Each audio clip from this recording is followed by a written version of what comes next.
that they couldn't support you then. Sort of what measures did you take to ensure that the next time you come back to them, you're prepared and you're able to form that relationship and get the assistance you need?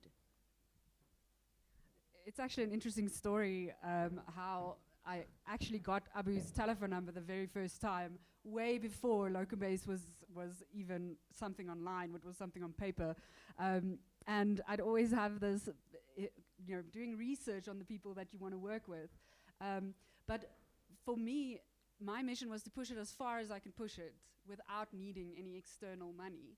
But needing external support is there from day one. So for me, knocking on Abu's door the first time, it wasn't for money. It was for reaching out, building network. What can I learn from you? Me coming from I'm a pure hustler. I don't come from a corporate background. I've always built businesses, little businesses, something a little bit bigger. So for me, really learning almost the formalities of the startup and the funding space really started with me reaching out to people like Abu to learn more about it. And there's a lot of luck involved in being an entrepreneur, but without preparation, you can't use the luck, right? So when it came time where I could go back to Abu and his team and the people that he works with, I knew I needed to be properly prepared. So that's the piece of advice I would give to entrepreneurs. Prepare, otherwise you can't use your luck. It makes perfect sense, right? But you speak of the support that they afforded you. Can you maybe delve deep into it, right? So we could talk about capital, for instance, right? Just to kickstart your business. What are the other resources that were given to you that will help, that were able to help elevate your business?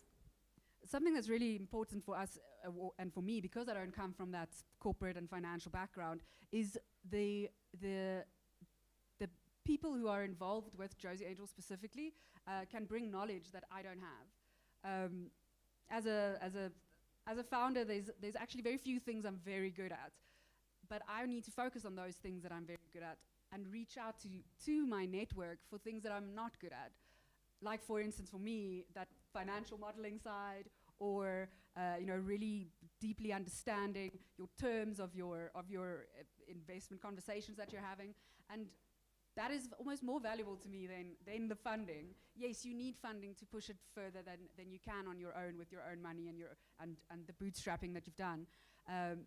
But that knowledge, I mean, you can go do an MBA and it costs a whole lot of money, but if you reach out to the right people, you can get that education much better in a much shorter time and not really pay for it in cash, but pay for it in the hard work that you're following on with once you have that knowledge. All right, thank you for that experience. Renee, I'm just interested to know, right, as an entrepreneur, what's your journey been like in terms of working with other startups when we talk about funding? So I think one of the things that I think would help our ecosystem tremendously is more people that have walked the entrepreneurial journey go back and walk that journey with other founders. It's hard to translate what you learn into blogs or books or whatever, because a lot of it is situational based, right? And I think no matter what we do, we always see the world through our lenses, be it our experiences, our backgrounds, and beliefs and values, right? And being able to walk with other founders and give my perspective on how I think certain situations would play out, I think is sometimes really helpful for them to get unstuck. I always think that the number one reason why startups fail is the founders get stuck for too long. Like they have literally an amount of money before the business dies, and every day they get stuck is a day closer to that cliff. So other entrepreneurs, putting some time aside, and that could be as simple as a coffee once every month for an hour where we're checking like, how's it going, what are you struggling with, like what is the next thing you're doing, I think is extremely helpful for founders to actually see the different perspective, see their problem from the experience of entrepreneurs' eyes, and then to get unstuck. And that kind of speaks to Zulai's point, like it's not, it's hard to say what it is. That doesn't come in a program. That's not an educational thing. It's not something you can create a course on and tell people just go watch these 5 videos and you'll get. It doesn't work like that. True. So really, just I want to encourage all entrepreneurs that have walked the journey for a few years to find the other entrepreneur that you can just build a relationship with and just check in every now and again and ask them how they're doing. I think that if we create a culture that does that, I think our entire ecosystem would just be fast-tracked. 100%, I agree with that. On that, you don't know what you don't know, right? You don't know what you don't know, and as Renier says, there's no course for that. There's no real book for that. And the only way that you're going to learn about that is the other perspectives that you learn from incubators, programs, mentors. And like you say, founders get stuck because they focus so hard on the vision, which they have to do. But that's why the external perspectives are so important. Find an entrepreneur that's possibly in a whole different industry than you are to learn from their perspective.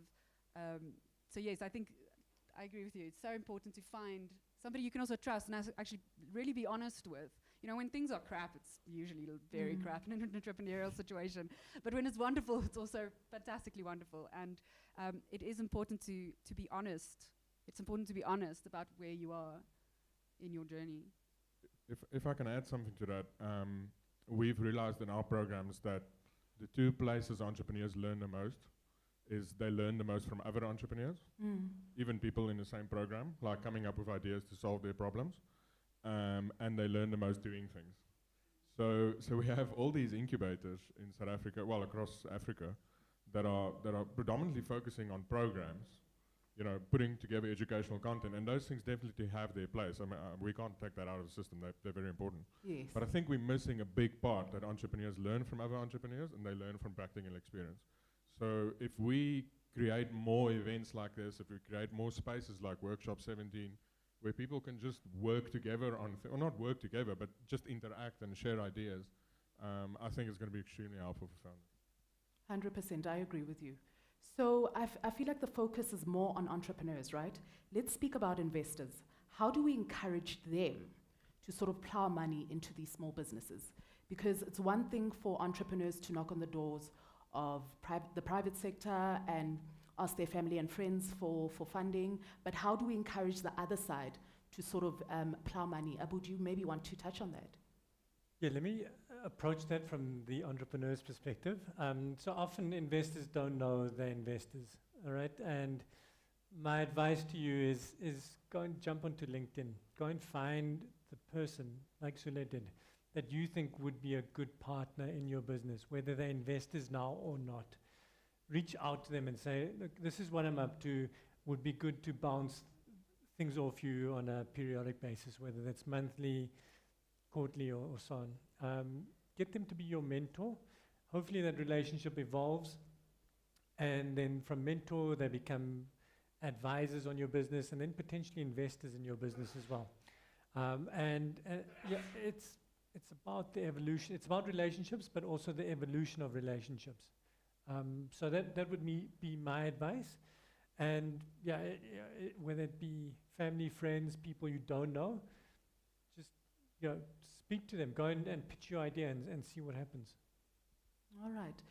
Zule, do you maybe want to add on to that? So in terms of investors, because we focused on the entrepreneurial journey, right? How do we get these investors to sort of plow money into these businesses? Because I think there's sort of, it's a two-way thing, right? It's not just one-sided. We're not just entrepreneurs expecting to get funding. It works the other way. There needs to be a trust element. So how do we get investors to come to the table and be like, I am confident enough to invest in this business because ABC? It takes a special kind of person to be an angel investor and a seed investor. I mean, the risk is massive. There's a 1%, 10, maybe 5 or 10% chance that it might be successful. So you have to find people who are in this game already. But if you want to go, well, in my opinion, if you want to get somebody into that game, you have to build that trust to where they have to believe you, they have to back you, and that is also why it's important to find seed and angel investors that are in it with you. It's not just, here's the money, okay, good luck, send me a report once a month. You have to find those people and the people who want to help the ecosystem, not just with funding, but helping the ecosystem with sharing their knowledge. I think a lot of people may have, like individuals who are angel investors, and they don't even know they're angel investors yet, because they want to be part of something exciting. They just don't know how yet. So it's also part of a founder's job to ignite that excitement in them, that excitement of the technological changes, the innovation, the new solutions that we are making in these spaces, and especially coming out of South Africa and Africa. If you've got a lot of challenges, there's lots of opportunity for great solutions. And if you can find those people who are aligned with your vision and with what you want to achieve, that's the start of it. Even if they're not an angel investor in their own minds yet, they just don't know it. I mean, trust is important. I mean, it's the one thing that underpins our whole financial sector. You put money into Standard Bank, 100 Rand, there's this expectation that you're going to get that 100 Rand back at some point in the future. So I think it's important, and we spoke about relationships. Investors tend to invest into concepts that they understand, but also people they can relate to. And this is the whole issue that's being lobbied at the current profile of investors locally, is that we don't have enough diversity. And we need more diversity, because you end up liking ideas, concepts, and people that you can relate to. And if there's, you end up liking people or you can relate to. I moved to Dubai in 2007, and all the South Africans there just hung out with each other because that's who they could relate to. And you see the same happening globally. And so we do need diversity across our investor base so that we can get diversity funded across the ecosystem. Do you perhaps want to touch on that, Rania? Because I can see. So absolutely agree with all the points. I actually have a separate point. We come to these conferences and we typically talk about how we need more investors and how we need more startups. But I realized something recently watching a development in the VC space in America. So the tech reporting in Silicon Valley is, it's 1 million times bigger than it is over here. And there's a VC firm that has had quite a bit of success called Andreessen Horowitz. And they used to dazzle reporters, take them on trips, take them to Vegas, like go crazy and build relationships with them. In order to get these people to not only write about the stories about their startups, but also about the products. So actually 2 focuses. One, they need customers. So some of their startups are B2C customers or B2B customers. They need press. So these reporters would write about it. But on the other side, also they're getting on follow-on funding, right? And it's gone on to be such a valuable asset for them as a VC firm. They've now established an entire media division within the VC firm. So, and some people joke on Twitter, they say they are a media company now that monetizes through VC. So that's what they do. And having looked at that, I just realized if these guys have been around so long and they realize the value in that, and I'm not talking about spreading fake news and hopium, Yes. I'm talking about actually quality reporting. Then there's something to say for that. And I think, in South Africa we have a few publications, but I think there's a massive gap to get the tech reporting to not only go to the tech websites, but, be featured on some of the other business portals and really high quality business insights as to what these businesses are doing. Zulay's progress and story, as an example, is great, but why am I not reading about that on the business section of News 24? Because someone on the outside who Abu is trying to convince to become an angel investor might see that article and go, you know what, there is something here. So, we've got tech websites, but perhaps it's time for this reporting to start filtering over into some of the other spaces to give it the kind of exposure which I believe it deserves. And I think there's a massive opportunity there. I agree with you 100%. Abu, earlier on you also touched about LinkedIn being, an essential platform for investors to meet potential business owners or entrepreneurs. Can you share maybe other mediums in your experience, obviously your life spanning, your span in being an entrepreneur, other platforms that entrepreneurs can use where they can sort of engage with potential investors? Yeah, so for many years I ran a non-profit called Venture Network. It was events-based. Unfortunately, during lockdown, we closed that business down. But events like this is a good opportunity for you to get to meet investors. Incubators, generally investors tend to hover around and gravitate to the incubators and accelerators, co-working spaces. I got an email yesterday from another portfolio company. I've come across someone who I think you should speak to. Have a look at these guys. Your fellow entrepreneurs are good at putting people in touch with one another. Yes. And just networks and forums, whether it's entrepreneur organization, whether it's YPO, whether it's Civitas locally. There are a lot of networks that you can hang out around and just get to know the people you need to, whether it's investors or potentially mentors. All right. Is there anything you'd like to add? Because I think we are running out of time, so I want to open some questions to our audience in case they have something. All right. Okay. Is there anyone in our audience who has any questions to pose? I'll take 4 questions. Sorry, can we just hand one of the microphones to this gentleman on the left-hand side? There we go. Thank you. Thank you. I'll just like to add what Abu just referred to now. When we did our angel investing, we actually landed 3 angel investors on a platform called the Angel Investment Network, which we Googled, found it, listed our company, and got 3 investments from there. So that's also a good channel to look at. Thanks. All right. Thank you so much for that. Is there anyone perhaps in the center that would like to pose a question to our panel? Only because I've got it in my hand. Can I ask a question, please? Sure, no problem. Thank you. In Abu, in one of your slides, it showed a low number of deal flows, which was a concern to you. To what extent was that about the quality of the pitches that you were seeing versus the actual number? Yes, so I get 150-ish applications on a monthly basis, and a lot of those are like, I run a transport business and my truck broke down. Can you help me buy a new truck? And so we get 150 in a month. We share roughly 3 with our network on a monthly basis, and we typically fund 1 every month or every second month. That's the funnel that we unfortunately work with. And I think part of that is the quality of the deal flow that we are seeing as well. Thank you. All right. Okay, there's a gentleman right there on the left-hand side. I think he has a question. Thanks. Hi, Tammy from, can you hear me? Yes. Hello? Hi. Closer. Hi. There we go. Hi, Tammy from OE Medical Card. So my question is, through my experience and journey, I've realized or learned personally that that early stage investing is quite intimate, in the sense that that's when a lot of things break. That's when a lot of assumptions tend to not go the way that you thought.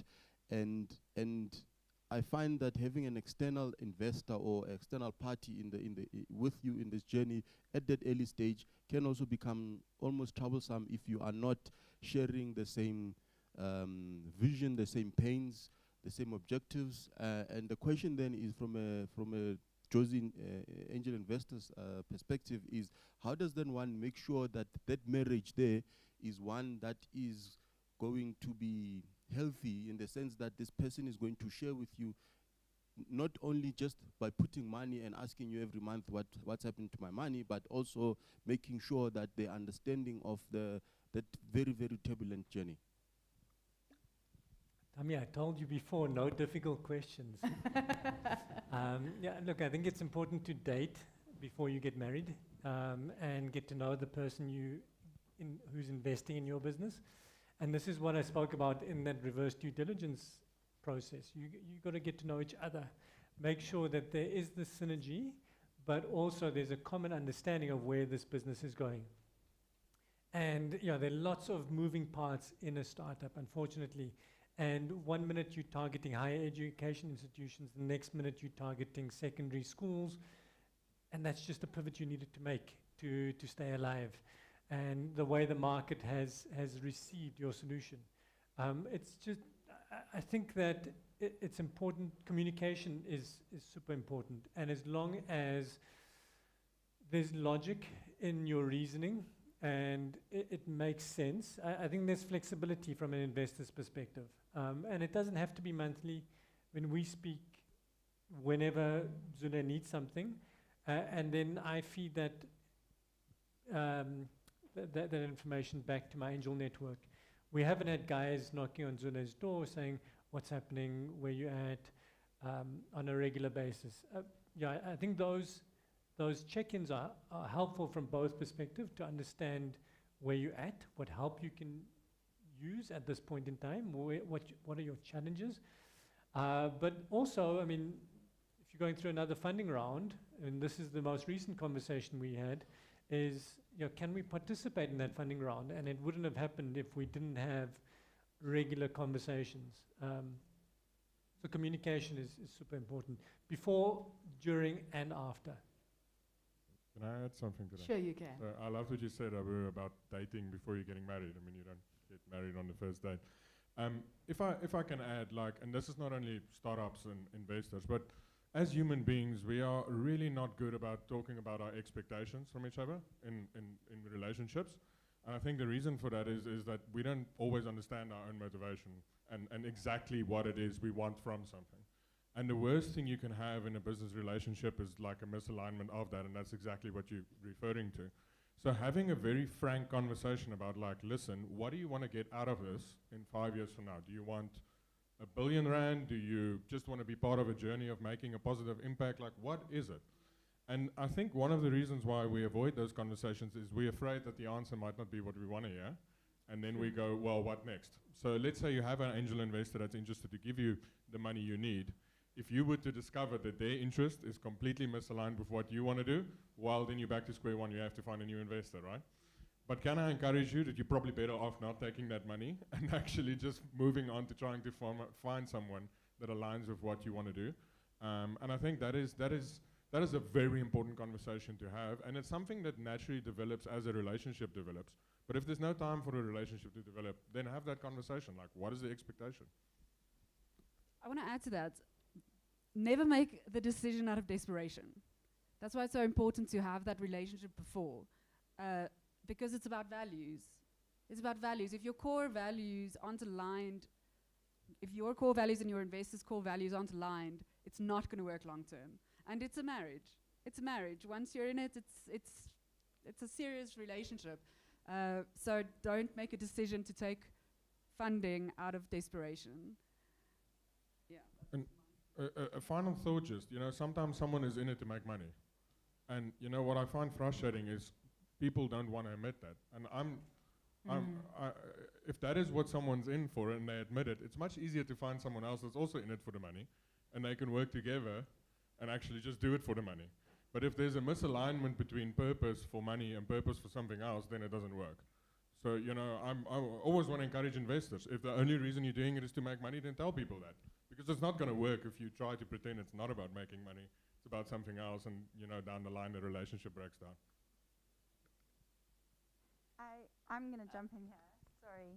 So my question is to Abu, a straightforward one, talking about the importance of relationships and things. What do you think about the matching platform? So we had mention of the angel matching platform. If it's about building a relationship, if you can Google a matching platform and pick it up quickly, is that working? It's a bit like speed dating. Does it work?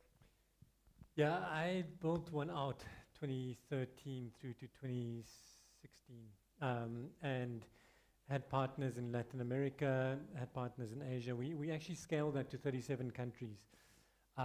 And what we found is that the introduction is such a small part in the whole investment process. We took weeks, if not months, to actually flesh out what the deal looked like.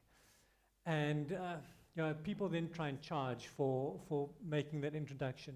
And it's just such a low value to the whole deal that there's not enough of a business model for that matching platform to actually be sustainable. Look, I think it's helpful. I think it's as long as you're finding your sustainability elsewhere. Any means of accessing more capital, whether it be LinkedIn, whether it be the angel platform that Hein was speaking about earlier, is helpful. I wouldn't pay someone though to put me in touch with someone else. Makes perfect sense, actually. I think we've ran out of time, unfortunately, but yeah, so we can't take any more questions. But I think maybe just closing comments quickly in like 1 minute. Rainier, is there anything you want to say? No, I just think it's an exciting time in our startup ecosystem. I think a lot more great entrepreneurs coming through doing great things and a lot of opportunities. So angel investors, be on the lookout, because I think there's a lot of exciting things happening and a lot of exciting things to be part of coming up. Thank you for that. And Zule? If you never reach out, the answer is always going to be no. True. Yeah, so reach out. What do you really have to lose? I can relate to that, actually. Abu? Yeah, I think there's never been a better time to be an entrepreneur in South Africa. 100%. I think that the funding landscape is maturing. Events like this, it's happening more and more regularly. I think we are really at the very early stages of where we can be as an innovation economy. My concern is that we're seeing other African markets, we're seeing other developed markets move a lot faster than we are and adopt these new technologies, these new innovations a lot faster than we are. And I think we just need to capture this opportunity, grab it and run with it as quickly as we possibly can. Thank you so, so much. I really appreciate it. And that was very insightful. I'm sure everyone who's here walked away with, something that they can use in their level of expertise. Thank you so much. All right. Thank you. Thank you. That was great. Rainier, Zule, Abu, Radi, thank you so much, and for being such a fantastic moderator as well. We appreciate you. So we are going to be taking a break for lunch now. But before we go, we're going to come back with high energy. No Magis full Urgis too. No, none of that stuff. Because we're going to be doing some pitches straight afterwards. Pitches. Almost said that wrong. So we're going to have lunch. We're going to come back. We're going to listen to some pitches. And we're going to start getting amped and ready for the award ceremony. So are we ready for that? Yes. 1:20. Please make sure you are back by 1:20.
We're having a moment of silence. Something I don't know about? Yeah? We will be starting shortly. I've got one question. Anybody can answer this, I'll be very happy. What was in those burgers? The flavor was like, I took a bite into it and I was speaking to the where's he now? I can't see him now, but I was like, what is in this burger? And like any burger, whether it be a smash burger, I won't get into technicalities, legalities around that. You all know what I'm talking about. Whether it's a smash burger or normal burger, the ingredients within the burger and how you put the burger together in a roll is what makes it taste good. If you're having an open burger, you also need to decide what you're going to eat it with. Is it going to be the tomato? Is it going to be the lettuce? Are you going to add barbecue sauce or are you going to add chili? Like a business, what are you going to add to your business that's going to add value to your burger patty? If your burger patty mentality is to have just a straight up burger that you want to serve to people, then that's what you need to do. You need to stick to it and go with it. But if you want to add the bells and whistles, then these are the kind of summits you need to come to. So you can learn more about how you can make that burger that much special to appeal to everybody that you want to appeal to. Am I right? Yes. I said yes, yes? All right. Now there's a yes man that I'm going to call forward now. You all know him. His name is Christoph. He is the founder and he wants to say a few words before we head into our next session. Let's give him a round of applause. Thank you.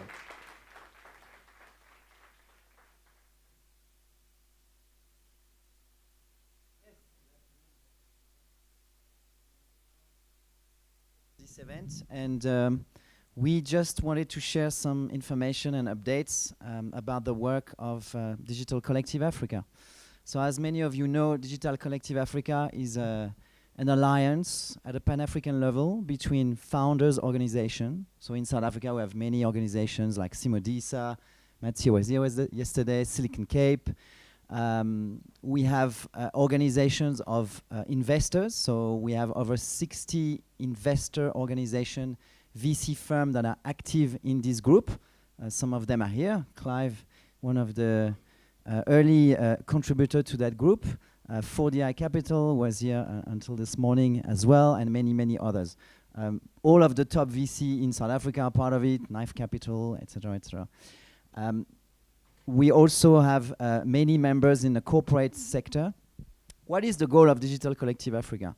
It's really some work that we do for you, the founders, primarily, and also to help investors have less friction, less deal.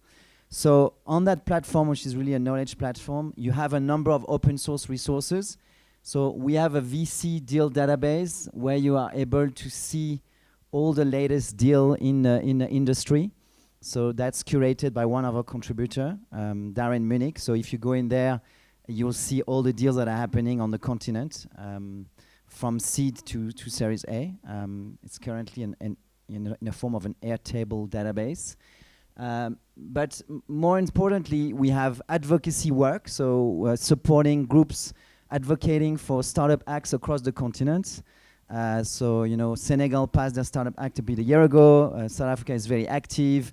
Kenya is working on it, Mali and many other African countries. So we have groups of people that are doing advocacy work, founders, investors, to push for this progressive legislation to be passed.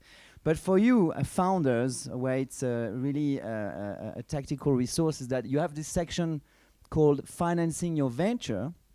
And on there, with many, the support of many members of the organization, we have stuff that you can use when you do a deal or you prepare for a deal. For example, before Clive gets into your due diligence room, just get ready for it. So we've prepared a standard due diligence checklist. We have an event that was recorded when this document was launched.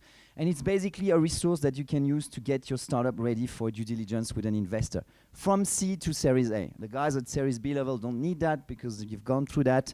But it's really something that is meant to really help you prepare for due diligence, and you've got lots of information there. Now, you can see tabs here, so you can really have a lot of section around your legals, your tech stuff, your business due diligence, and so forth. So I really recommend that you look at these resources because they are very valuable and they are live resources. Now I don't seem to be able to go back here. Here we go. We also have standard term sheet. Term sheet is an essential milestone of any deal. It's really the core document before you get into your legals that is setting the terms of the deal. You need, especially the seed guys, you've never done a term sheet, right? So often you get a term sheet from the investor. In fact, you're waiting for the term sheet, like we get it. But term sheet is a two-way street. You need to engage with your investor, and this is going to determine the marriage relationship. Remember the panel earlier, you're going to get into this long-term relationship, the term sheet, and then the legals are going to determine a lot of elements there. So we are now on the third version of this. This work has been coordinated by one of more active member, Endeavor South Africa, but with the inputs from more than 30 founders and VC organizations. Third version, so this has already been third iteration of this. It now comes with notes, education components, so you can really use that as a way to engage and prepare for your term sheet when you do your first deal. We also have an event that was recorded, so it's this video, which is 1 hour and 20 minutes, very educational with some investors and some founders telling their stories and what to watch for. We also have a list of VC fund, 160 Africa-focused VC fund.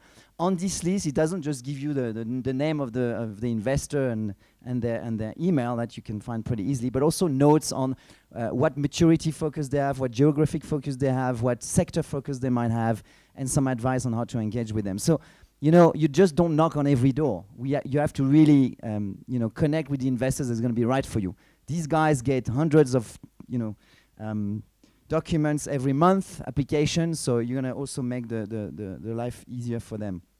And then we have a list of, for the first time, recently released, a list of incubators and accelerators across the continent with some notes, like you're looking for an acceleration program, an incubator, you can use that resource. It's a great guide. And that's it. And this is a living thing, so you can engage with Digital Collective Africa. It's really your platform to bring all the players together and help you raise capital, and for the investors to raise more capital from their LPs. And that's it. So is there any questions on that? All clear? Website is digitalcollective.africa. It's a free open source platform available to all, and it's your stuff. Okay, use it. Thank you very much. Any questions? No questions on that? All good. So there we go. Digital Creative Africa. Very informative. Very informative. Collective Africa. Thank you. That's one way to correct the MC, right? Katie, shout out to you. Okay, so it is time for the pitching session. We got our judges seated already. Our judges are here. The one's just sending a tweet quickly, and then we will get right back to it. Not you, but the judge itself. She has to go, oh, I've got a judge now. This is so much pressure. I am ready. I've got 2 supportive women on my side. That's important, because we're going to be calling them up individually. So we got Barati over there, and we have also got Zuaida, right? Zuaida. Okay. And we also got Lelemba, right? So we are going to do it like this. If you weren't here yesterday, just to give you a refresher, this is what happens. We get the people coming forward to do their pitches. So they come forward, they do their pitch for just 3 minutes. Whether you haven't finished the pitch or anything, we cut it off. Then you have a 2-minute Q&A. Again, if you haven't answered within the 2 minutes, we cut it off, so we can be snap, snap, snap, snap, snap, fast, fast, fast. Are you ready? Yes. Katie's more ready than everybody here. Are you ready? All right, so we're going to call them up in the following order. This is for the seed stage. We're looking for AgriCool. AgriCool. Right, so we're going to ask you to please go to where Katie's standing there. AgriCool. Sorted. Sorted. Wait, are you just showing me a thumbs up because you're sorted? Oh, you are sorted. You're sorted. You stand right there, and behind AgriCool. And Respo. Respo, okay. So again, what's going to happen for the pitches? They're going to go and do a pitch for 3 minutes, Q&A for 2 minutes, and then we move on to the next, and we can just keep rolling, keep rolling, keep rolling, keep rolling. Right, AgriCool, let's get to you. All right, are you ready? Yes, okay. Okay. Can you guys wait, hear me? wait. Go to your slide first. And your 3 minutes starts now. Hello, ladies and gentlemen. Thank you so much for the opportunity. I am Zamo from AgriCo. Every year, farmers work tirelessly to ensure that there is enough food for everyone. However, there's still a number of people who are food insecure. It is even more alarming, as it's been said that Africa's population is set to grow by 1.5 billion by 2050. There is therefore a need that we help emerging farmers transition from small production to commercial production to meet consumer needs. But how is that even possible when so many farmers are faced with so many challenges? Like a smallholder farmer, Mr. Sitole in Great Towns, he farms 100 kilometers away from municipal agents' markets. He's deprived in access to markets that's fair and reliable, access to transport, access to information, and he gets charged some exorbitant fees by municipal market agents. And more interestingly, on the other side of the coin, we've got Manais, a small fruits and vegetable vendor, and Dion, a senior buyer at Boxer Superstores. These two gentlemen, they experience the same pain points, having to wake up early in the morning, go to the market, paying extra for the transportation of fresh produce, finding consistent suppliers. This is all because the agri-sector is very fragmented. Well, enough about problems. What are we doing to make things better at AgriCo? We help emerging farmers with access to markets so they could improve their household income and livelihoods by aggregating demand in their informal retail markets and in the formal markets. We then convert that demand to access to markets for emerging farmers like Mr. Sitole. We further help them with logistics support like quality assurance, transport, pack house, so they could distribute to many outlets. The market, according to Venture Bank, is huge. It is estimated to be 33 billion, and 90% of this market, it is untapped. We've got quite a number of competitors in the space, which includes Kula, Now, and RSA. Currently, since we are at a small scale, we are using a model of buying fresh produce at a low prices and sell them at a higher price. But as from next month, since we've raised some funding, we'll be pivoting into a commercial model of charging a 6% commission fee. There are many ways in which we could grow our business. An obvious one is product line. We've got a facility and do bigger volume. Alternatively, we could also do geographic expansion, where we could have AgriCo here, also in Johannesburg, and further to other countries. And on a monthly basis, we do an average gross of 350,000, and we've raised over 2 million rand in grant funding this year. We've got 210 farmers in our database in Pietermaritzburg alone, and we've partnered with some reputable retail space, which includes your Spar, your Boxer, and also Fruit Sports in logistics. Ladies and gentlemen, I would have not been able to do this alone. This is a cool team. Thank you very much. Hey, wow. Wow, wow, wow, wow. So I used to be an auctioneer, and that was pretty fast, man. Well done, well done. Well, I still do auctions, and yeah, we got some competition. Your Q&A starts now.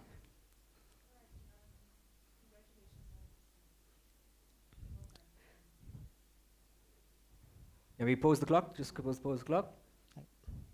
Sorry, testing. Can you hear me? All right, there we go. Let's go. Well done. That was a very good presentation. I'd like to know more about your initial stage in terms of your business, right? You speak about how you are able to help these people. Am I also being timed? Yes. Oh, sorry about that. Okay, so just quickly, please describe the process a bit more in terms of your access to market. How does that work? Okay, so how it works is that a farmer will inform us that they've got produce, but we prefer being told when it's still a seed or being transplanted as a seedling. And then we'll take that to the buyers. It's either the informal market or formal retailers, and then we'll provide the linkage between the two. All right. Yes, correct. Okay, And further also provide logistics support in between. Okay, thanks. Are you leveraging technology in any way?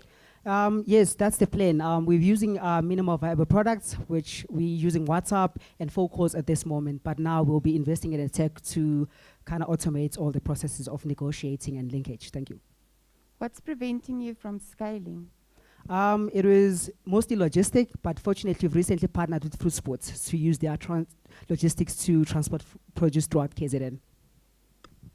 I just want to say well done. A lot of entrepreneurs wait until the tech is perfect before scaling, so well done. It's good to see some good revenue numbers. Thank you very much. There you go, great. You still have 30 seconds to ask any questions. Are our judges happy? Are your judges happy? They are thumbs up, well done. Congratulations to you. Just take the mic right that way. I like the way that when he was moving, and each judge asked a question, he went like this, and like this. Very, very easy, just like that. All right, so next up, we have got, where's the clicker? Okay, you got the clicker there. You got sorted, no? Yes, sorted? You guys hear me? Perfect. And put your slide up. Click, click. Awesome. All right, 3, 2, 1, and go. Hi guys, my name is Loiso. I'm from Sorted. All right, I'll take you through our platform. Okay, cool. So we're a vehicle licensing platform. We make it easy for people to digitally renew their license disc. And that goes beyond just that license disc component. It includes as well fines management. So our whole role is mobility and compliance. And obviously due to COVID, our big sell has been very easy to make for people who are trying to avoid that social contacting. And then we obviously want to make it easier for people to be able to save on time. And that's just the B2C, and I'll run you through the B2B as well. And then obviously when it comes to B2B, they're currently using their own employees to be able to do their vehicle licensing renewals. That can take anywhere from 3 to 5 days. You don't want that, especially if you're using your drivers or someone else who's got another function. And that's where we come in. We take that responsibility away so your employees can do what you employ them to do. And admin issues. So we all understand when it comes to vehicle licensing or it comes to the department, there's a whole lot of issues. And that's where we come in. We aggregate all that information. We come before the department and we say, okay, cool, we are the authority on this space. We will help you with the solution. In fact, we get calls from the department themselves asking us how we can help them with some of the issues that they have. And then the solution, so we've built a platform. First, we started off with B2C, and B2C was primarily to help the customer, the end customer, who didn't want to go and queue either at the post office or queue at the traffic department. And so we said, okay, cool, we'll make your life easy, we'll give you reminders, and then we'll also help you know when you have fines outstanding. And when it comes to when it comes to business, we decided, okay, cool, that goes on just beyond that. Sorry, I'm just looking at time. We usually do presentation of about 10 minutes. Cool, so solution. So competition, we have different kinds of competition from the B2B and the B2C competition side of things. And when it comes to B2B, that's our biggest opportunity yet. There's a lot of guys who are trying to do stuff out. It's mostly fleet management companies who aren't really vehicle compliance heavy. Cool, and then we obviously have our market share, where you guys will see we have the 12 million vehicles in South Africa. We're currently focusing in Gauteng and Cape Town. And our focus is 1.8 million vehicles and 300,000 vehicles in the Western Cape region. Traction, yeah. So these are the companies we've partnered with. One of the companies we hear about that we've partnered with, and we obviously have approached our B2B guys who are obviously giving us the additional network into the broader vehicle space. And then we're just voted Fast Company's most innovative companies in the top 20. Good news to us. Cool, our revenue model, $300 once-off fee for the B2C, and for the B2B, they pay $50 per month per vehicle. Sorry, your 3 minutes are up. I am so sorry, but keep on the microphone. Keep the microphone there, well done. We're going to have a Q&A session now for just 2 minutes, and are you ready? Okay, the clock is almost ready, so judges, you ready? You got some questions lined up? Awesome, awesome stuff, and your 2 minutes starts now. How do you see the use case growing beyond vehicle licensing? Okay, so that will still be the majority of our task, even 5 years or so, because that's obviously where the money is. But we obviously want to aggregate beyond just that, where they control all their fleet movements, because what happens is a company may have a vehicle in one fleet, in one division. Maybe if it's a Ballawald company, they'll say it's in sugar. Today, they'll move it into a different department. So we're able to move it with the driver and attach the fines management with the driver. That way, if you sell your asset, we obviously account for that as well. So big sell for the B2B, B2C, that's going to be the main stuff. 2 questions. The 300 Rand for the individuals, I think is quite high, because other licensing departments is something like 150. Number 1, is there really an uptake? The other one that I want to ask is, why are you not in other provinces yet? Okay, cool. So the first one, the $300. $300 is so that we can accumulate enough of that LSM. So right now we're focusing on LSM 7 plus, and they're quite willing to pay that $300. And we are democratizing the price, meaning that as more and more users come in, we'll be able to get down to that. We actually are able to, we're looking to get into 200 by the end of this year. So, I mean, we obviously have that target in mind. And then the second question, why are we not in other provinces? So, because obviously of the scale, the number of vehicles that are in Gauteng and Cape Town. So we obviously want to define ourselves in the market and obviously be the experts there first. All right, so the licensing department has its own issues, you know, that technical ones across the board. How are you guys going to maneuver around that in terms of your type of business model? Yeah, so first things first. So a lot of people aren't getting any live data from the department straight directly. So you get delayed data. The second thing is the department itself is not willing to actually accept. Sorry to interrupt your word. I can see you were getting onto the autopilot there. But let's give him a round of applause, please. Thank you very much. We can hand the microphone over that way. All right. And 1 minute, we got to just wait a little bit. So far, so good. You are more than welcome to take a seat again. Thank you very much. And remember that we are going to be having an awards ceremony after all the pitches, and I'm looking forward to that. The awards are here already. I can't take any of them because I don't get an award for speaking here. But we were going to give them away as well. So we got one person coming forward now. Has he got the clicker with him? Yes, he does. Okay, great. You ready? Yebo. There's Yebo. Is that you? Hey. And click. Oops. Okay, and this Leah, sort that out. Yeah. It's not you. It's technology. Yeah, I know. I deal with it. There we go. Exactly. All right.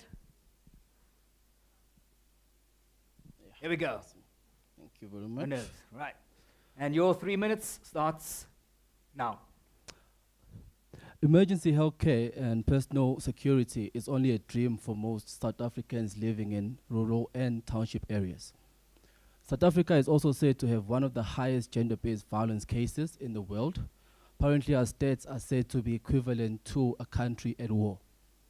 On the other hand, people are dying throughout the country because they cannot have access to ambulances. And private services are sometimes too expensive for people to actually afford. In fact, it's said that the first hour after a medical emergency is extremely critical in saving a patient's life. And if treatment begins later than that, the chances of recovery are actually reduced by 60%. Now, we've got people across the country who wait 5 hours to actually get an ambulance. And sometimes the ambulance does not even arrive at all. So RESPO is taking a tiered approach in actually resolving this issue. Firstly, starting by providing a 50 Rand subscription monthly, which is medically supported by ER24 to provide trauma counseling and medical transportation. This is all available through our mobile application, which users can actually download, subscribe on, and use to actually request an ambulance. We've also added the panic button and a smartwatch to be used by the elderly. On the next phase of the project, we are looking to work with community-based organs, just like your community police forums, community healthcare workers, through our first responder app, because they are the ones who are usually closest to the actual emergencies. So this would help us in terms of reducing the actual response time and also providing protection for ambulances, because in some cases like Umlazi, ambulances are being hijacked. As I've mentioned, we do have a 50 Rand subscription monthly, of which is how we're actually making money now, which actually provides access to people who cannot afford medical aid to services like ER24 and trauma counseling.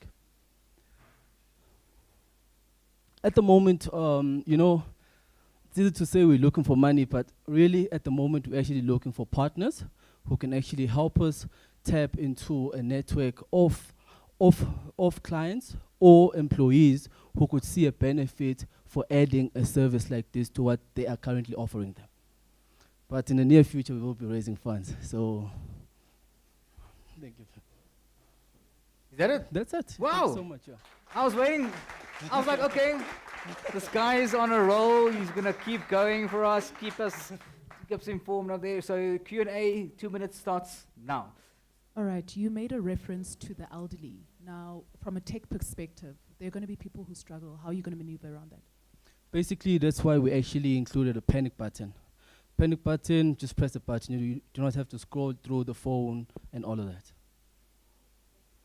Just from a practical perspective, are we selling the panic button and then encouraging the app, or is it one or the other? How's that work? Well, you're actually subscribing to the actual response service, which can be accessed via the panic button or the app. We're also looking at actually adding WhatsApp for some people, because again, we're selling a service. So you sign up with us prior. You don't necessarily have to have the app. You just have to have an account with us, because you already know who you are. We've got your actual medical history details, and we can respond accordingly. I didn't get this from your presentation. Where are you in your journey at the moment? Is it MVP, before MVP? Are you still in ideation? Where are you? Basically, we've built the products. Everything is actually live. We've just started doing B2C, which is a headache for us right now, honestly. But we've actually spoken to our mentors, and we are actually pivoting towards B2B2C. Any insight into how much revenue right now in terms of traction? Yeah, we do have 100 signed up individuals, but we actually have like 1,002 people who've actually downloaded the app, signed up, but the subscribers, it's only 100 right now. What's the cost of making the button? In terms of making what? The software? Yeah, the production. Well, the product itself, it actually because we're actually importing it.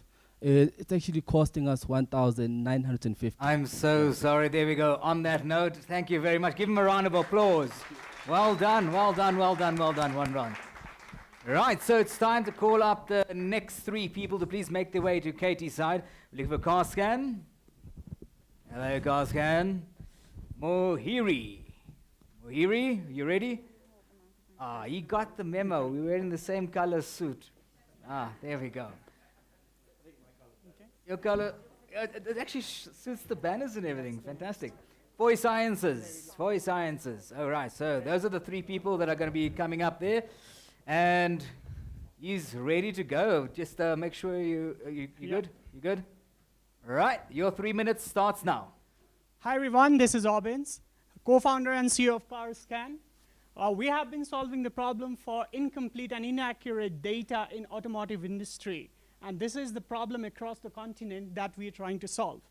What we have done actually is created a zero integration WhatsApp link that can be shared with anyone, and this link has AI and AR-based application that inspects, identifies damage, dents, and scratches, and lifts all the information required there. All those information creates the trusted source of the car health data that are utilized for building this Africa's health database. We are utilizing this application from the car importers in Kenya to literally the scrap yards in Nigeria and anything in between. So asset financiers in the country, insurance companies, fleet companies, roadside assistants, panel beaters, repairs, all of them are using it. We launched this in South Africa, and we have expanded it to Nigeria, Kenya, Ghana. Currently, we are generating 60,000 annual recurring revenue, which we are targeting to $1 million USD annual recurring revenue. We raised $700,000 USD last year in September, and we have a burn rate for next 6 months. We are raising $10 million USD for this expansion because we have just signed the deal with one of the largest Pan-African companies for the expansion in next 10 countries, and we are literally going to manage the entire car database across Africa. Thank you. Wow. You have a minute left. Are you sure you don't want to?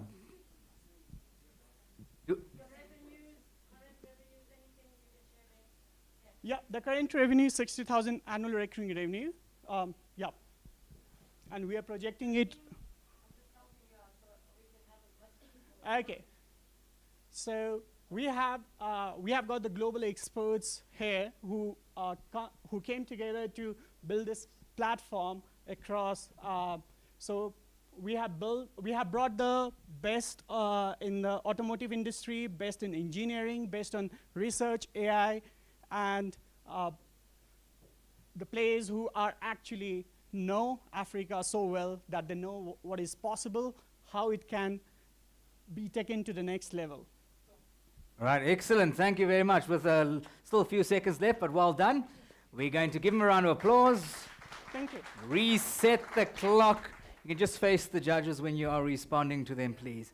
All right, and 2 minutes start. That's 2 minutes and 1 second, guys. There we go. Starts now. So if you've got the big client, you have pre-seed, why are you raising again? What are you going to use the money for? Okay, so we are using the money for further expansion across Africa.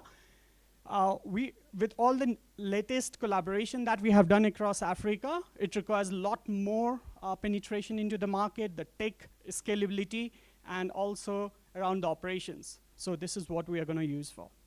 What markets are you currently in? We are in Kenya, Nigeria, Ghana, South Africa, Francophone Africa we are launching, and then we have 10 new countries coming through the new collaboration.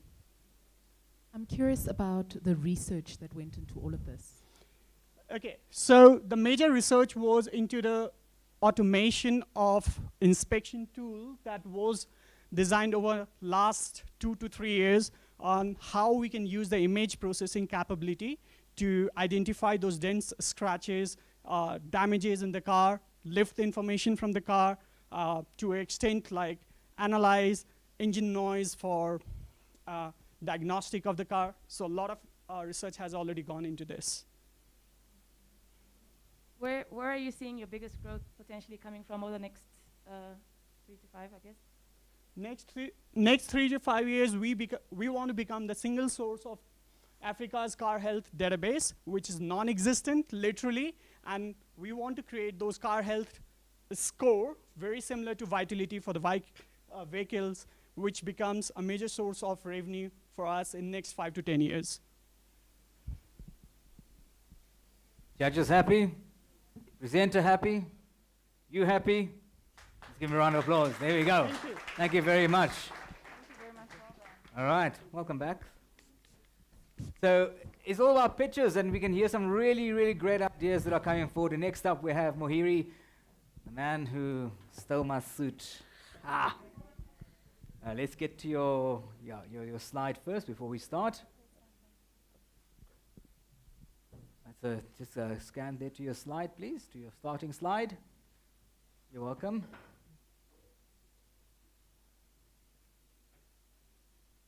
Your hand there. So this one. Let's go to the next one.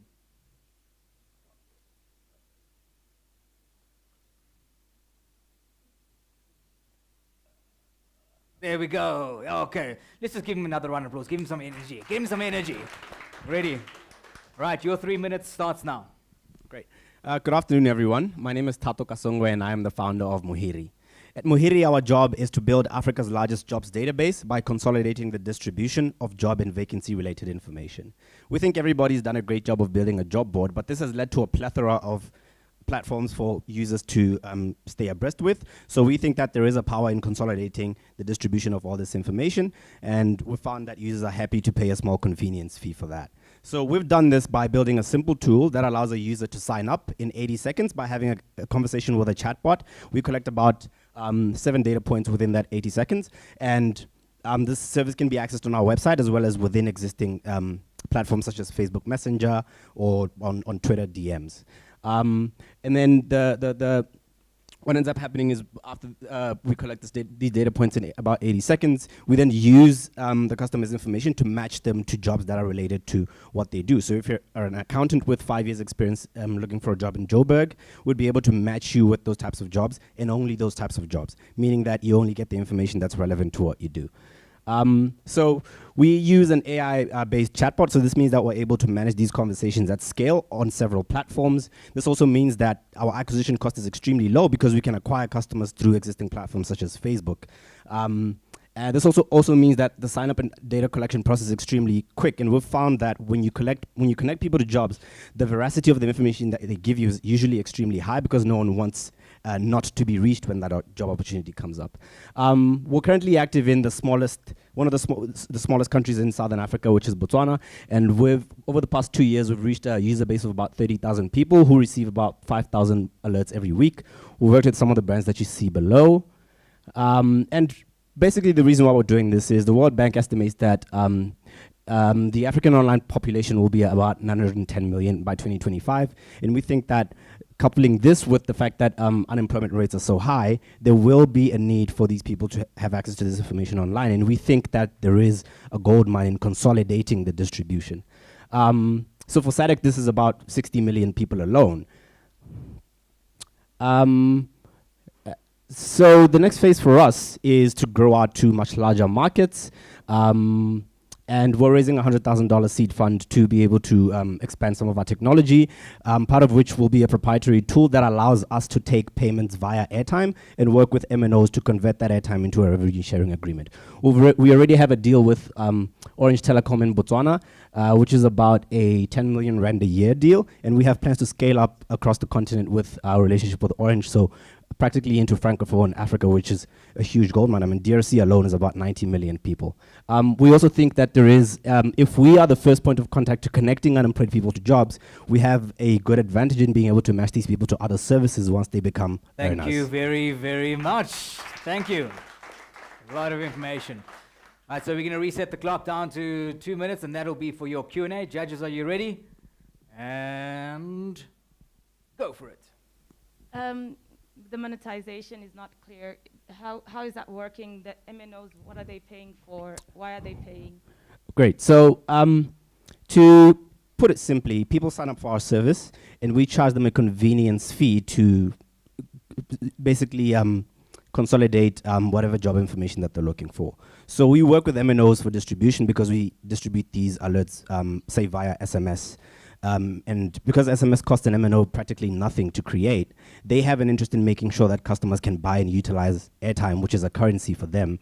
So our service acts as a value-added service for MNOs because it increases the consumption of some of the assets, such as calls and SMSs. So practically, yes. So, yeah. I don't understand your uniqueness because there's other AI platforms out there, chatbots, whatever, that actually do this to scale. So I think there's two important things to note. The reason why I think we have the ability to scale really quickly is we don't come into any market and try to create another job board. We leverage on the progress that's already been made by existing job boards by consolidating the information across all these job boards. And it works for them too, because when someone gets an alert from Mohiri via SMS, they then end up in the job board site because that's where they have to apply. So that allows us to really benefit from the growth that our partners have already received. Number two, a lot of people that sort of provide these alerts act as job boards themselves. So we work with MNOs, and part of what we also propose to MNOs is Mohiri works as a customer acquisition tool. So if we came into South Africa and partnered with MTN, for instance, who we're in conversation with, they'd be able to sort of mark out what we charge the user for and pay us that fee, and then offer our service for free in order to encourage the uptake of new SIM cards and stuff like that. Thank you so much for the lovely presentation. You can hand it over to Katie over there.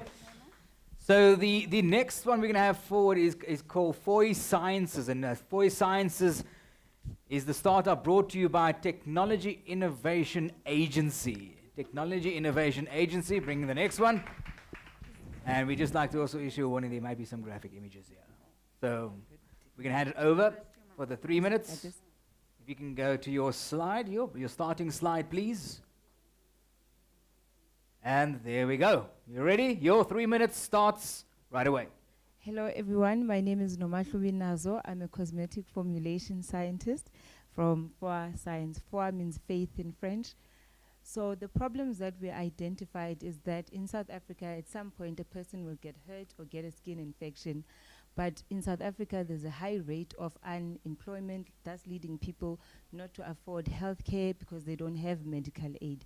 So what we did is we, through the help of a grant from TIA, were able to collect waste, fish waste, collagen we make from fish scales, eggshell membranes we made, hyaluronic acid. So these are biopolymers that we mixed with medicinal plants. So this was a test that we did because TIA afforded us a grant so that we could be able to register the technology with Adams and Adams and also be able to test. So this was day one and then day 30. And then this lady had a severe fungal infection and it was healed within 15 days. And then this gentleman had a boiling water burn and within 15 days he was healed completely. The skin grew back and there's no scarring. So what we've done, because our competitors are well known and they are big, we needed to bridge the customer gap and so that we can be seen by customers and add a value add. So we did an app and now we are piloting it through WhatsApp and Google Forms. So what the app does, it's a skin recognition app. You upload the picture of what you are having at the moment as a problem. Then it recognizes the problem, it recommends the treatment. The person can then buy the treatment, it's delivered to them. They also have an option at a reduced rate to either book a nurse or book a healthcare assistant so that it can be able to assist them. We also have a waste beneficiation platform because we needed, when we scale up, to have a consistent supply of waste where we upload our waste generators. And on the side, we also have a virtual training hub that will take place in June next month. And this picture was taken last year. So I train unemployed women and youth to be able to get a market from them. And what I also do is I train farmers so that they can be able to plant medicinal plants, extract them, and then they do their own enterprises, and then we license the technology to them. So how I managed to do this was to raise funds. In the past 12 months, I've been doing R&D for other companies so that I can be able to raise 350,000, and I won a few prizes, and Tia helped me. But how I'm able to work nicely is I form partnerships with other... Thank you. Sorry for interrupting your word, but there, 3 minutes is up. Give a round of applause. Are our judges still okay? You're still good to go, right? Your 2-minute Q&A starts right now.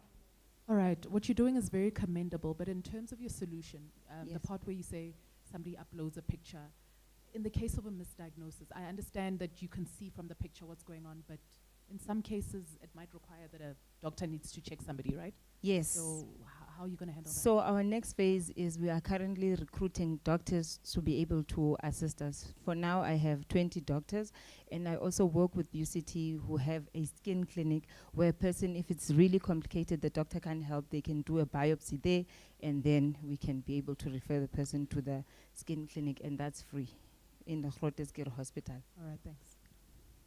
You've raised quite an amount of grant funding. Are you making any sales?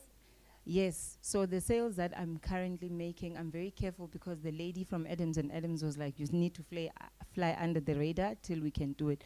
So the sales that we do is so that we can test what we do. So say, for example, you have a problem and then we do it for you because we are trying to solve 25 skin infections, and then we then sell within that rate. But now what we do is we don't list everything that is there for patent reasons.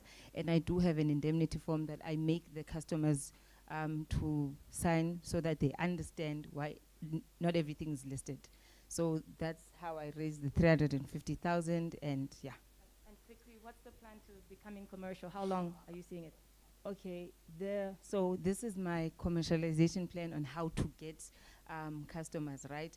So South Africa has 26 universities and FET colleges. So those people, we are then going to be taking them to train as our sales force, and also we are going to be selling through vending machines that will be able to be accessed in 24 hours, because accidents happen all day long, so person can be able to access. Thank you very, very much. There we go. Take a deep breath. You can hand it over to Katie over there. All right, so that's the end of our seed stage. We're going to be swapping around our judges right now, just so that the judges can take a breather. Not you yet. Not you yet. You can not yet. No, you chill. We like you right there in the middle. So we're just going to wait for the judge to finish. The next one we're going to be doing is going to be the Series A side, and we're going to get Sipho Zwane. Is that no? No? Christoph? Yeah. So my Xhosa name is actually Sipho. Gift. Given to me by my Xhosa teacher from the Eastern Cape, actually. We are gifts, bro. We are gifts, you know? All right, so let me get the company is ready. Looking for Frank. All right. Frank, okay. Lupia. Right, you're on that side already. And then Zipos.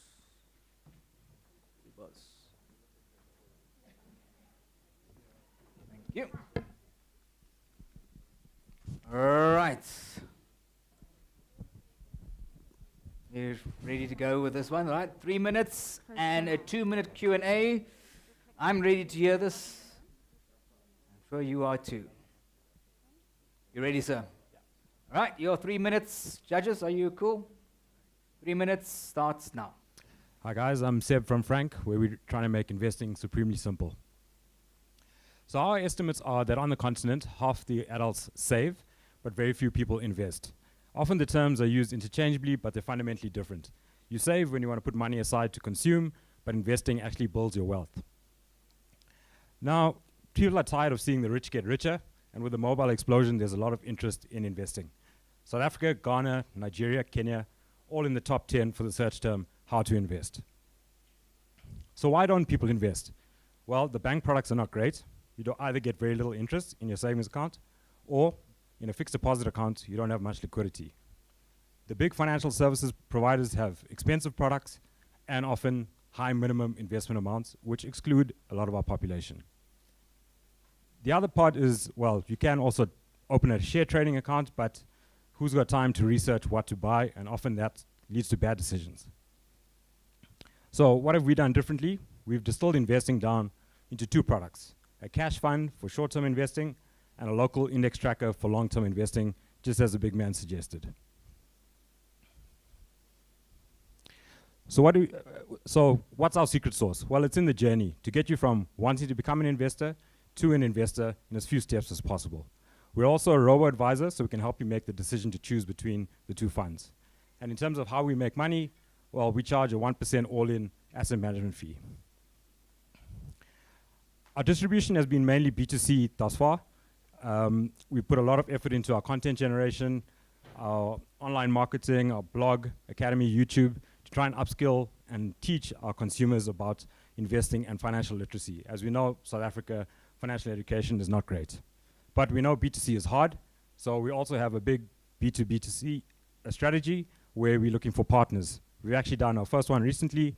We've onboarded a few hundred KFC employees where the employer wanted to provide their staff with employee benefits. This is the sort of serviceable markets. We're going to focus on Southern Africa for now, just because of the legislation and the licensing that we have. But potentially we could look for African expansion with a partner like EcoBank, because we are a fintech fellow with them. This is Thomas and myself, the 2 co-founders of the business. He's an engineer with a PhD in machine learning. I'm an actuary, been in financial services my whole career. This is our traction to date. We're fast approaching 30,000 downloads, 5 million impressions. Our numbers should double at the end of this month, year to date.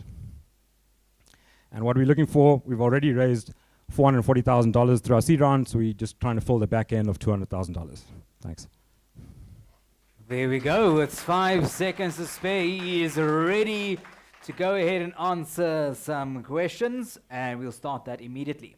Oh, am I to assume you've got 820 in deposits, that your revenue is at 1% of that? Correct. Yeah. Where are you seeing your fastest expansion going from here? So in terms of user numbers, the partnerships. So if we can get more employer groups on board. So the first partnership that we did was with another insurtech.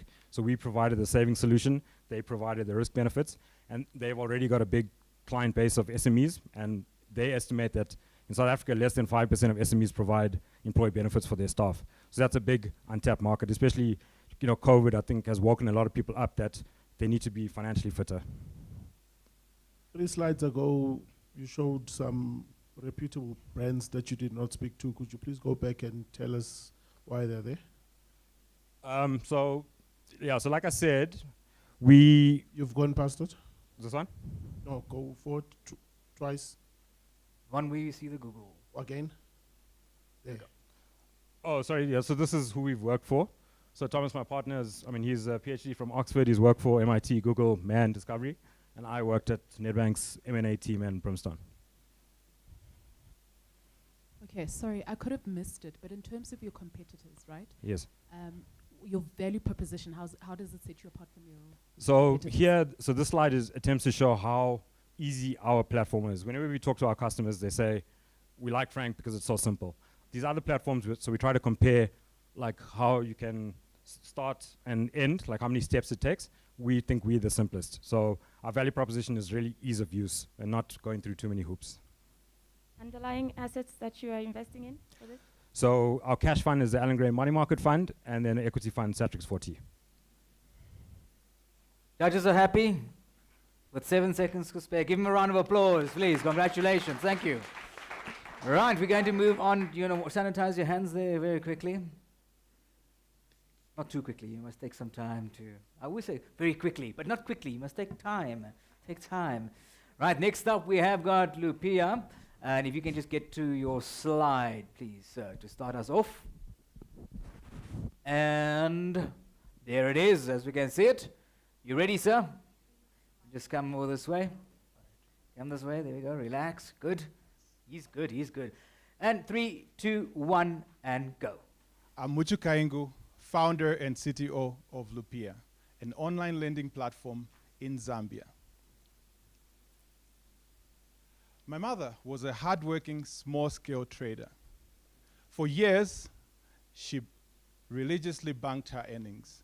But when it came to accessing a loan to grow her business, she could not qualify for one because she lacked collateral. She had all the good qualities of a successful entrepreneur, but she died a poor woman because she was marginalized. 21 years later, financial institutions in Africa still operate this way. 65% of the adult population in Africa is financially excluded. This demographic runs the kind of small businesses that account for 90% of all the business activity on the continent. 40% of small businesses in Africa state that the lack of capital is the single most important reason impeding their growth. And true to this testament, millions of them go out of business every year. We are building the digital bank of the future for Africa. We're at the first step of this journey, of this bold vision, by providing online loans to marginalized communities in Zambia, with a special focus on female entrepreneurs.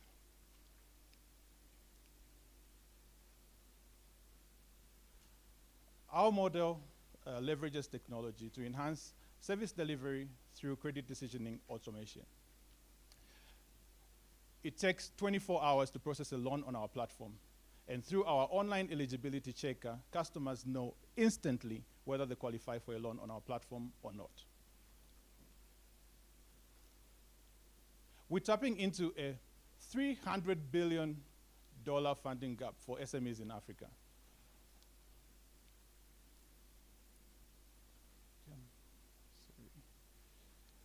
I know you're thinking, for an opportunity this good, there must be more players on the market. Our secret sauce is our technology. We are the first company in Zambia to be able to provide online loans, fully online, without any physical intervention. Our customers come to us because we provide them transparency, flexibility, as well as quick turnaround time. Last year, we raised a seed round from Enigma Ventures of $1 million, and we're on track to generate over $500,000 in revenue this year. We also won the e-commerce award for financial inclusion in Zambia. That is our team. I bring over 11 years of experience in software engineering, and Evelyn brings over 10 years experience in Thank you for the presentation. Thank you, thank you, thank you. Big team you got there. We're going to start your Q&A. Ready, judges? Who's going to start first? Right, 3, 2, 1, and go. Thank you for the presentation. What are you asking for? We're asking for $5 million, Series A, and this is going to our loan book, as well as enhancing our technological capacity. If you're on track to making 500 million, why do you want 5 million? We're on track to generate $500,000 in revenue this year. Where are you seeing your biggest growth coming from? Zambia is a limited market. Well, it is a smaller market than South Africa, but we've estimated the marketing size through our partnership with Google to be $600 million, and we're carving out 10% of that to $60 million. You've actually answered my question. Oh, okay. What have been your biggest challenges so far? Our biggest challenges have been finding the right talent in a nascent market like Zambia, and we've tried. We've built quite a formidable team, but it has taken us some time to get there. What are your default rates? 10%. 45 seconds left. You want to ask the judges a question? Because you can ask them a question. Let's see what they say. All right, so are you happy? I'm happy. Is everybody else happy? All right, give them a round of applause. We're going to sanitize the microphone right over there. Still there's 30 seconds left. You can ask me a question. They're still quiet. Okay, that's cool. That's cool. Right, Zipos, are you ready? Right, we're going to start. We just let the clock go down to 0. We're getting closer and closer and closer to the awards ceremony as well.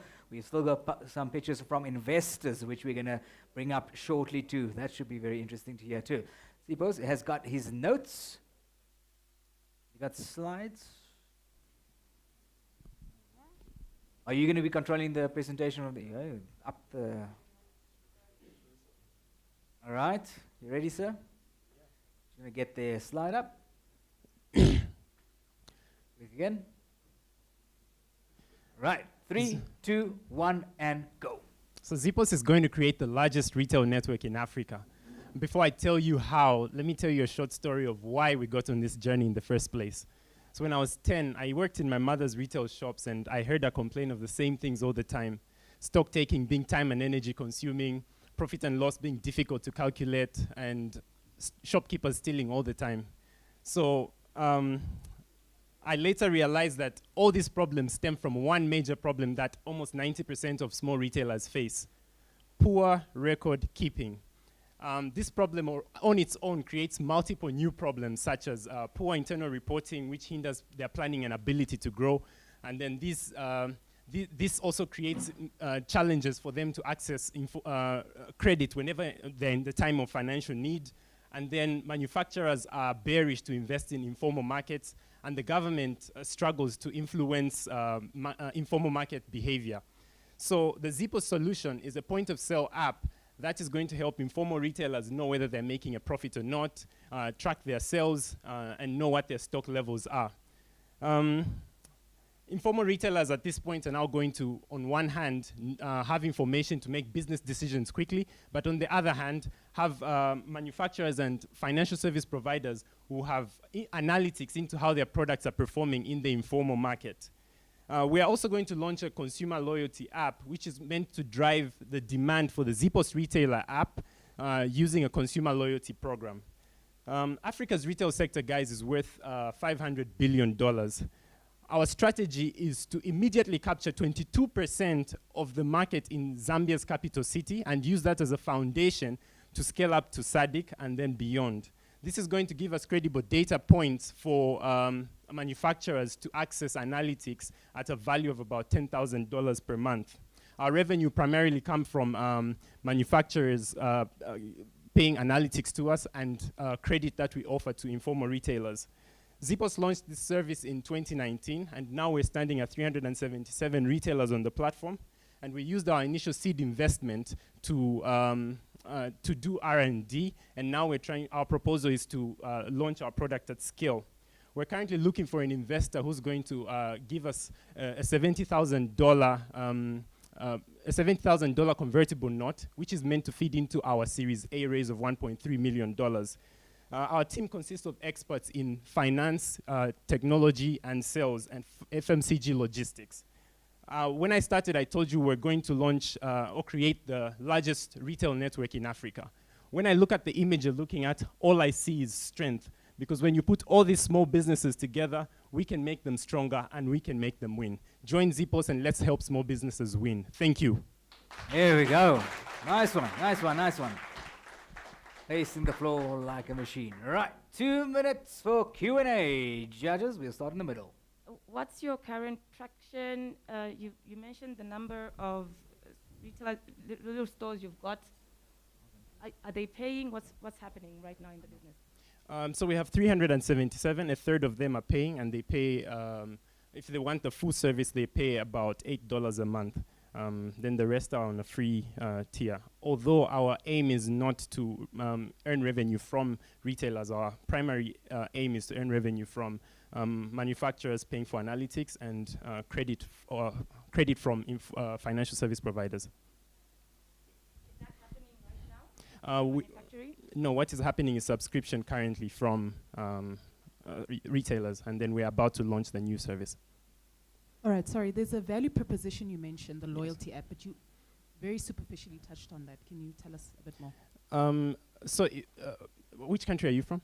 Yeah, South Africa. South Africa, great. So if you're trying to buy from a spaza and you want to buy water or sugar, whenever you buy from a spaza shop instead of Checkers, you get loyalty points, and then you can get free products from buying from spaza shops. That will encourage more users to go back to spaza shops, and spaza shops will be forced in that regard to keep using Zipos.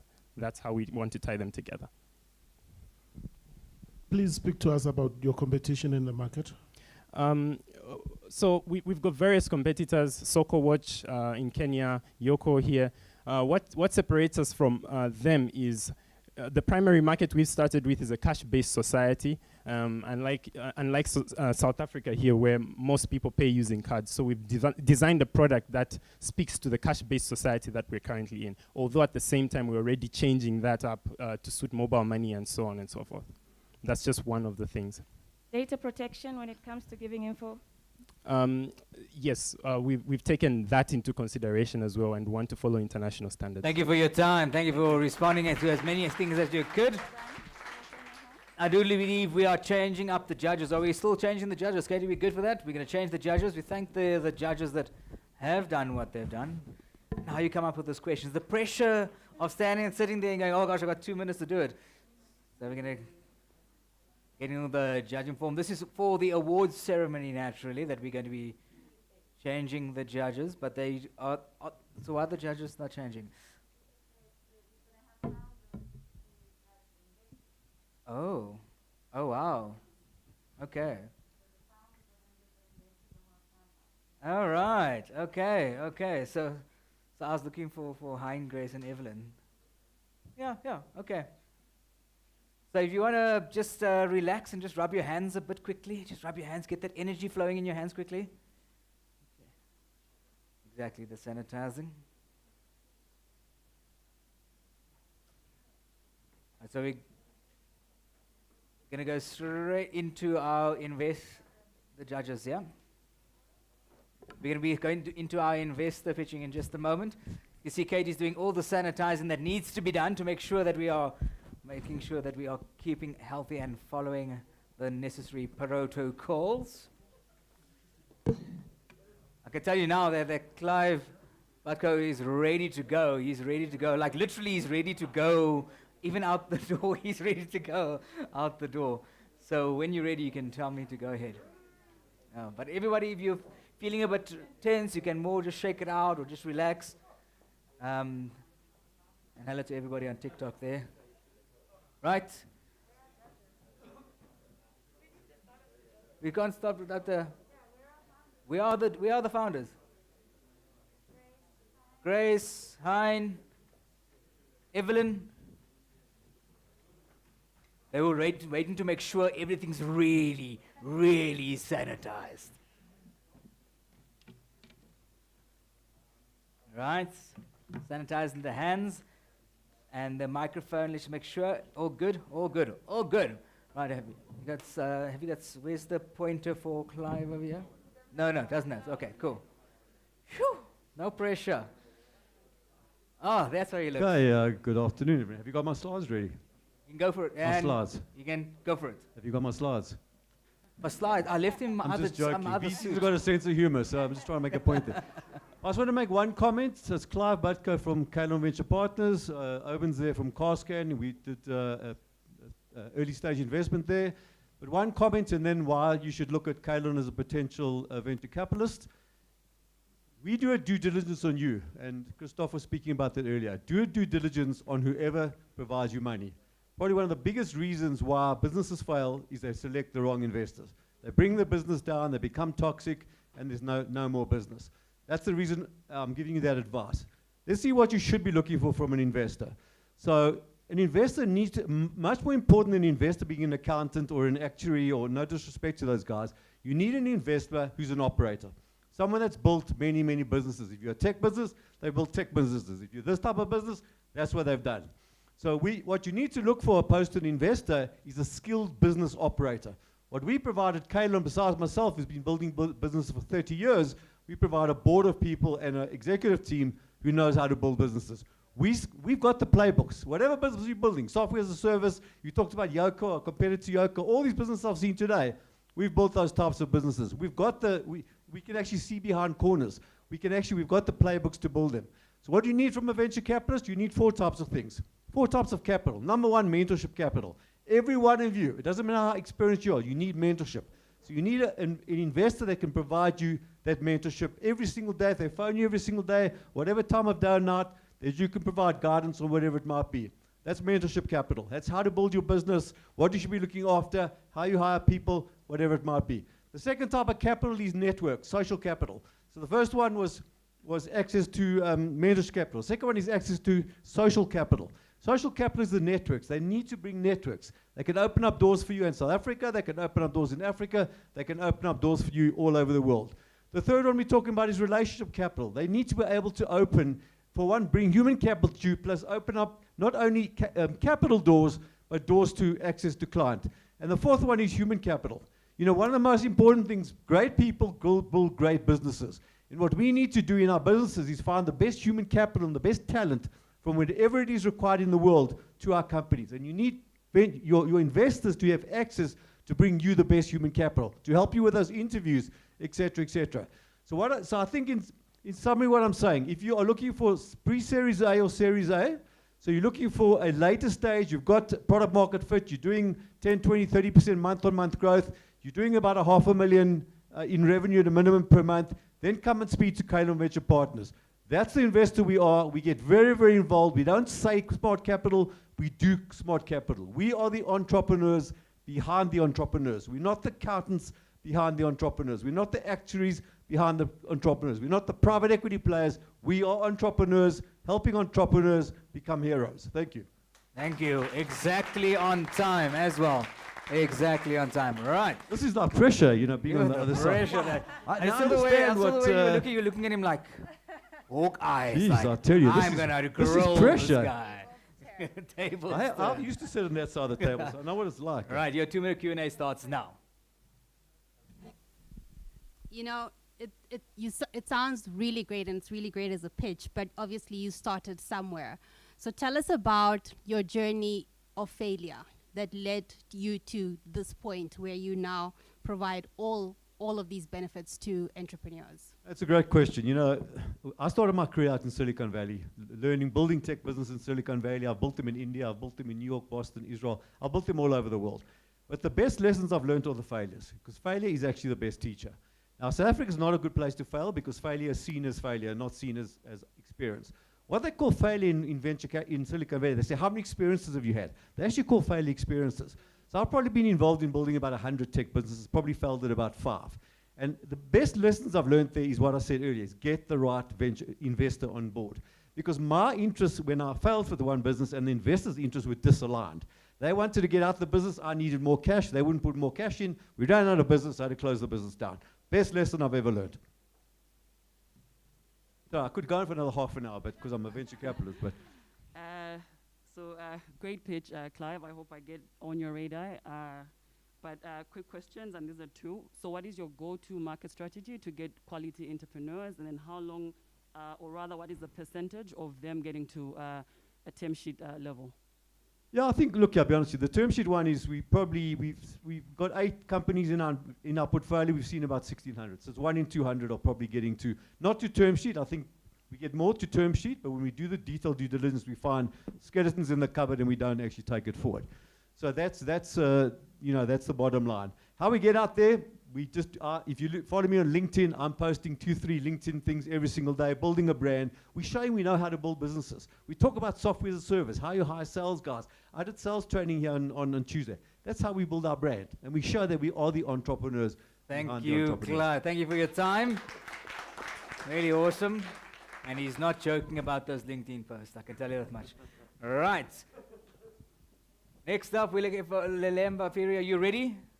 You've been ready the whole day, right? Okay, so we're going to let Clive cross you first. Interruption of your time. All right? Hi, Clive. Are you ready? Yeah. Are you sure? Okay, right. Yeah. No competition. She's like, So now thank you. I dropped the mic and I'm out of here. So now that Clive is out of the room, I want to say we do everything that Clive does and then more, okay? First of all, we're all friends, so it's all fun and games. So I'm Lelemba. I'm the founder and principal for Africa Trust Group. So we manage female-funded VCs. And so what we're looking for is female entrepreneurs to invest in. What we discovered is that there is a huge gap in access to finance for women entrepreneurs. This is a global problem, but this is even more so a problem here in Africa. This is in spite of the fact that sub-Saharan Africa actually has got more female entrepreneurs starting in entrepreneurship than male entrepreneurs. The difference is that they fail really early, and this is a problem that is, allocated to a lot of things, but the chief problem being this access to capital issue. And so we want to bridge that gap. We want to ensure that women are having the same access to funding as men do. And so when we're looking at a business, what we want to see is that it's got potential to scale. And so we take you right from the beginning. We're able to invest right when you're at that idea stage. We hold your hand right until you are in that seed to Series A stage, because we know that this is the place where a lot of female entrepreneurs actually die. And so when you come to us, what we are getting on board as is not just as a funder, as a VC. We are your strategic partner. We want to work with you to give you the key introductions that you might need into markets, into distribution channels, even to governments, and helping you with really jumping all those regulatory hurdles that you might be facing in your industry. And so for us, it's not just about here's the money, go back and bring us 3x money. We're walking that journey with you. We are invested the same way that you are invested. On top of that, we want to make sure that beyond us, you've got access to even bigger pockets. And so we facilitate this through really giving extensive introductions into bigger investors across the board. We ourselves all have entrepreneurial experience, 40 plus years accumulated together, and this is on the African continent, this is Europe, and this is in the US. And so whether it is a product that you have that is beautifully African made, but you want to take it into the Western world, we are happy to give you access to those markets. Or if it's a product that you feel is best placed in Africa and needs to expand into other African markets, we are best placed to help you achieve that. And so if you are a female entrepreneur, or you have actually a diverse founding team where a woman has got some significant control and shareholding in the business, we don't want lip service. We don't want to just have a woman in the board and saying that it's women-led when they actually don't have strategic control of the business. We want to ensure that diversity is growing both at that entrepreneur stage, but also from the investor's perspective. And so it's women talking to women, and our team is diverse in terms of religion, color, gender. And so if you feel like you haven't been understood in the market, and if you feel you need that strategic partner that helps you right from when you're thinking about it to when you can really scale and get to a global stage, we're the people for you. Thank you. Wow. You know that sometimes when I'm doing an auction or MC, I slip into an autopilot mode. That was like I could see her putting the button going on. Clive is gone, I'm starting. There we go. Right, your 2-minute Q&A. Judges, you ready? Yeah. All right, let's go. Hello, Lemba. You said earlier today in one of the panels that when you raised funds for your fund that you didn't even consider South Africa, you went directly overseas. Obviously, great job. You're bridging that gap for a lot of the investees that invest in. But do you advise them to do the same as a next step after you have invested in them, or? Not necessarily. I think it's really dependent on the industry that you're in. Sometimes we find that in product type industries like FMCG type of goods, you're better off getting local investment. But for a lot of the tech businesses, you might want to look a lot more broadly. So it depends on the business. Yeah. You know, I personally did not know about you guys until today when Evelyn told me about you guys. And my question then stems from that, in the last 2 days, I think only 3 women have pitched. Okay. So with that in mind, how are you guys getting in front of women who are doing a lot of really amazing stuff, but just not being seen, as you said? Yeah. So what we find a lot is that a lot of women might not be found at this type of events, but they're busy actually working and building businesses. And so what we've tried to do is really get into the networks that are offline. So we do everything from radio, we are in WhatsApp groups. There's a lot of women entrepreneur network groups that might be focusing on training, but this is where you might actually find the really good entrepreneurs. And so we try a multi-pronged approach from our social media to deep WhatsApp group networks, to radio, to TV. We try to go as far and wide as possible, and that's why I'm here in case there's a few of you that are here. Okay, and then my final question would just be, are you funding women in every stage? So is it pre-seed, is it early, is it Absolutely. So we're funding pre-seed, seed, and we're industry agnostic. So we look at every industry apart from the sin industries, guns, drugs, all that jazz.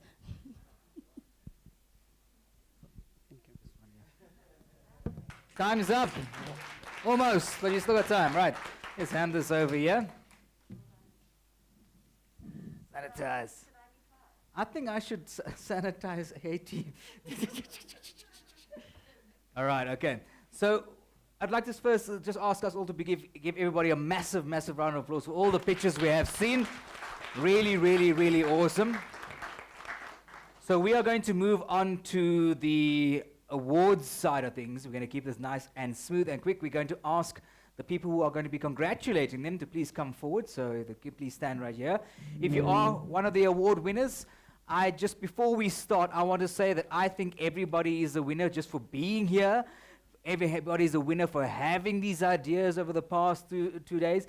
The mere fact that you are here, or whether you're watching online, whether you're watching on the TikTok, whether you're watching on YouTube, the mere fact that you've taken time to watch the shows that you are invested in yourself, you've invested in your business. So give yourselves a round of applause simply for participating in the summit.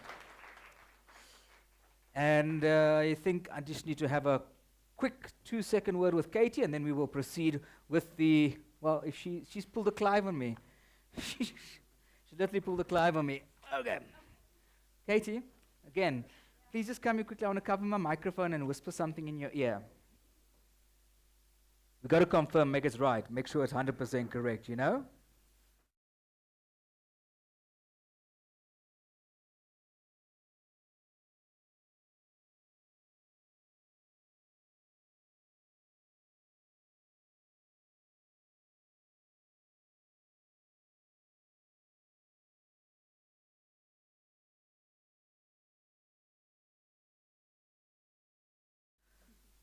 Right, so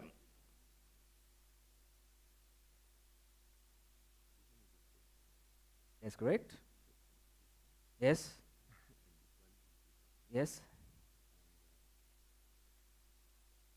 Are we sure about that? Okay. Where's Christoph? Christoph? Oh, there he is. So we don't want to make people walk around. Okay. So here's how it's going to work. You're going to come forward. I will stand here on the corner. You're going to come forward. You'll take Christoph's, I almost said shake his hand. No handshaking. Christoph, you're going to elbow a lot of people. So he's going to elbow you. You're going to cry. You're going to dance. You're going to get happy. You're going to just be happy about it. And there are going to be 6. Where? Come tell me in my ear. This is how we do it in the professional ways. Sipo. And? Oh, there we go. Better. Hello. Hello. Can we just make sure all the hands are sanitized? Even though you're going to be elbowing, we want to make sure the hands are sanitized. And when you come forward, you're allowed to keep a 2-meter distance. And that's my funny way to get you to Pantsula, you know, like. All right. So you come through, you come and you elbow one by one by one. You can whistle, you can dance, you can do whatever, because it is an honor to get this. And then Katie will then present. Katie, you can. Oh, there we go. Not even. I love the way the things change like this. It actually looks very good on you. The award. Right. So we are going to have 6 awards, and we'll start off with the best pitch for the seed. Right. So like I said this morning, I'm going to look at my seeds yesterday. It's a great way to start without wasting any further time.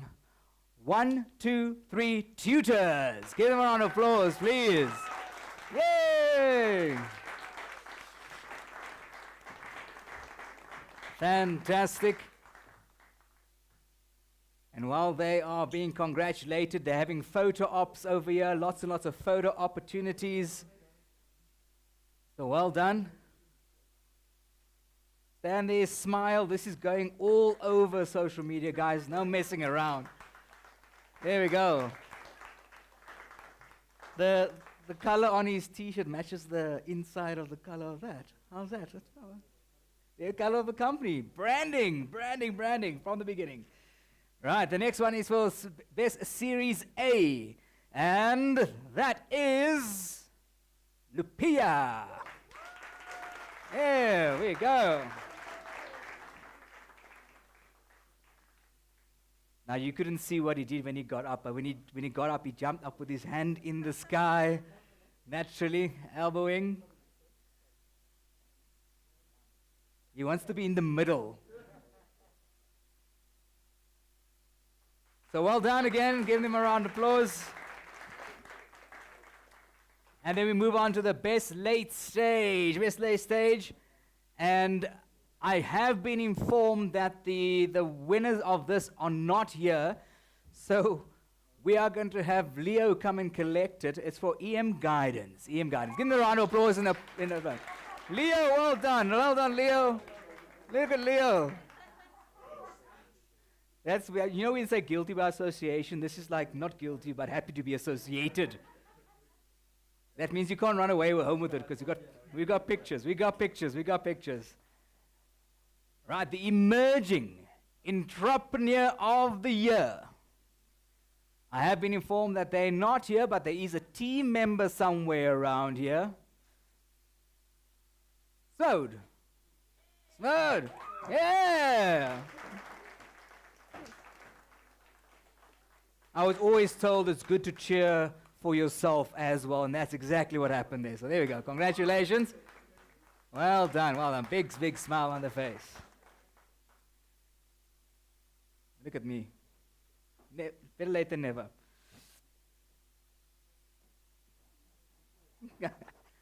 The most innovative startup. We have had so many ideas over the past 2 days, and I'm sure there are lots more out there. AgriCool. Yeah. There we go. Congratulations to you. Whenever I do these awards ceremonies and things around the world, the most important part is you identify where the person is sitting so you can see how they react when they found out. So give them another round of applause, please. Another round of applause.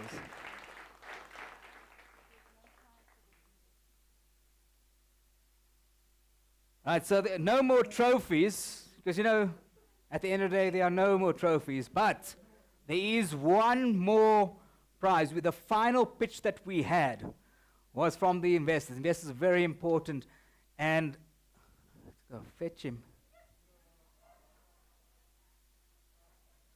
Lelemba.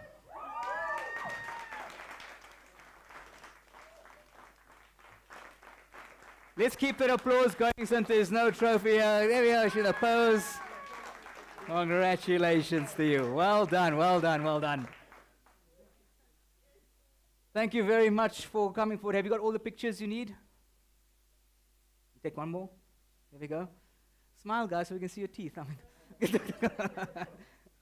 All right, you may take a seat again. Thank you. We're going to be saying, this has basically come to the end of the past 2 days. I'm going to let Christoph say goodbye first before I say any words. So, Christoph, you will need a microphone, and I'll get you one of those right here. All been sanitized, I believe. There you go. How are you all feeling? Tired, eh? It was really such a pleasure to be back with you. It was quite intense for us, 3 days. Thanks for the startups for flying from Cape Town, Gaborone, Lusaka, and Maputo. It was really, really great for us to be able to put this together. Thanks to you for contributing and participating. So I hope you enjoyed. Did you? Yeah. And those startups that were awarded are automatically qualified for the AfricArena Summit at the end of the year in December in Cape Town. So we look forward to welcoming you there. There might be more of you that were in this summit qualifying for that. We will be announcing the final list of startups going to Cape Town towards the month of November. So stay tuned for that. We are going next to West Africa. We'll be in Dakar in 5 weeks for a similar event for Nigeria, Ghana, Ivory Coast, Senegal, and other surrounding countries. And then we'll be moving on to North Africa, East Africa before coming back. But I want a last few words for the people that are supporting us and without which this would not be possible, our beloved sponsors. So again, Zippo, the Technology Innovation Agency, thank you for your support in making this possible. Bertrand, French Embassy in South Africa, the same. We really value your continued support throughout the year. And our great other sponsor, Amazon Web Services. So all the participants will be earning AWS credit, $15,000, $10,000 AWS, $5,000 business support. Connect with Leo for the details on that. Henry from Amazon talk you through about the benefits of that on Tuesday. And then Edge Growth, one of the most dynamic VC firm in the country, which has supported us, and the Digital Collective Africa. So thank you again for being here. Thank you to our great moderator. Maybe when you come to Cape Town, we have an award for you. And thanks to the team, Leo, Papama, Henry, Mark was there at the back and showing the rest of the world can follow us. Thank you, Mark. And the team was not here. Chad in Cape Town, Katie here, and the support team. So thank you all. Thank you for our ecosystem partner. Think Room in particular was tweeting relentlessly. I think you posted 200 tweets over the last 2 days. And all of those who I'm forgetting, I'm sorry for that. Thank you very much. So see you very soon in the cloud or in the car. Bye-bye. Yes, and from myself, I'd like to thank you all for participating, for being here. Thank you, Christoph and Katie, for the opportunity to be the MC. There's something which I always say, and it's always an honor to be an MC. Whether I'm emceeing a birthday, a wedding, a funeral, yes, funerals, or whether I'm emceeing a corporate event, or whether doing a road show, it's always an honor to be the person to represent that. And this has really definitely been an absolutely amazing event to be part of. I've learned so much. I made a massive, long Instagram post about it just yesterday. And, the sponsors are making this all possible. The guy sitting at the back there, he has been fighting with the camera for a live feed the entire time, and he gets it. The sound guys, man, they didn't have to go to gym over the past 2 days. We've been calling them in and out of here the whole time. So from myself, Sunil, I just want to say thank you very much. Stay safe, be safe, keep those ideas going, never give up.